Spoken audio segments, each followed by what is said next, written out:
Hi, welcome guys to the another video of Excel tutorial. Today we are going to discuss what is BOM explosion, how we can model it in the Excel, and how we can come up with the total quantity required for each component and what is the total cost in order to manufacture a particular finished good. So let's start. Yeah, so first tab is the introduction tab in which we are talking about what is the sheet all about. Let's move to the second one. So in order to create any BOM, you first of all need that for which you are creating a BOM. So BOM is a bill of material. Okay, so how does it work?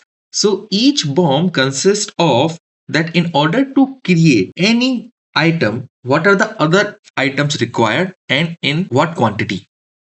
So for that, if you want to model BOM in an Excel, first you need to have a list of all the items, not only the finished good, but the sub-assemblies, raw material and everything. Okay, so here in the item master, we are writing down all the items like raw material, sub-assembly, finished goods, and we are also tracking that whether we are manufacturing them or we are buying them.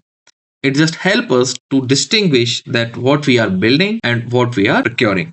Because at the end, by the help of BOM explosion, you will be getting the number, how much quantity you are going to require in order to manufacture the finished good. So here we are writing down all the part number, which are the items or the material. These are the description. We are writing here whether it is finished good, sub-assembly or raw material. Here we are writing that whether it is a make or buy and what is the unit cost for it. And these are the notes. Okay. So here what we are saying that there are two FGs, and in order to create two FGs, there are 4 sub-assemblies and these much raw materials, which are 14. Okay. So now comes the important part, which is BOM structuring. So BOM structure is nothing but a parent-child relationship. So here we define which component, which is children, are required to make each parent item, and quantities per indicate that how many child's units are needed to create one parent unit. So let me explain you via data. So here we are saying that, so here we have a parent part, which is FG bike 1. This has 6, it is repeated 6 times. Why it is? Because it has 6 child part, which are 4 sub-assemblies and 2 raw materials. Okay, which has the quantity as 1 frame, 2 wheels, 1 drive, 1 brake, 1 seat and 1 handle. Okay, so this is a level 1 of the BOM. Now, if we want to further expand the parent-child relationship for these child, then that will become level 2. Okay, so let's start with frame 1. So in order to create a frame, there are 4 raw material required, in which 2 different type of tubes, 1 paint and bolt are required. The quantities are like this, and this is the level 2. Okay, same we need to do for the wheel. If you go for the wheel, then you require rim, hub, spoke and tire. This is again a level 2. Okay, now if we do this for drive, we will get the drive components, and for the brake we will get the brake component. So this is how you expand your BOM or your bill of material according to your levels. If you have further BOM related to your chain, then you will be having the same parent-child relationship in subsequent rows, and you will be calling that third level of BOM. So it is very easy to just write down all of your BOM structure, that whatever FG you have, what quantity it requires, and which sub-assembly or raw material is required to create that FG. And you just need to write down the quantity here. Moving up to the production plan. Now we will do an exercise to check how much quantity of raw material and sub-assembly are required if I am going to create FG bike 001 in quantity of 50. So now what we will do? We will explode the BOM for bike 001 to get the material required in order to create FG bike 001. So let's move to the BOM explosion. In this tab, we are showing all components needed to build the bike 001 along with the production plan exploded through all the BOMs level. So here quantity per unit is component needed per finished good, which is this one. The total required quantity, which is this one, is quantity per unit multiplied by production quantity. So generally the BOM is for 1 unit. So here whatever quantity we have written was for the single unit of FG. That means these quantity are required in order to create single unit of finished good. Now you want to create 50 unit of production. So whatever number we are having here, we need to multiply it by 50. So that we can get, in order to create 50 FGs, how much quantity of these RM and sub-assemblies are required.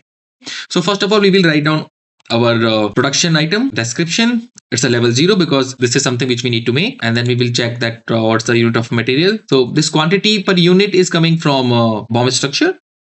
Now the total required quantity is 50, which is coming from the production plan. We can set up the cost by putting any number. Right now, I have not put any cost number, so that it is showing 0, but whatever cost you are going to put, it will work. So now we will take the first level of BOM item, okay, and we'll write down like sub-assemblies and raw material.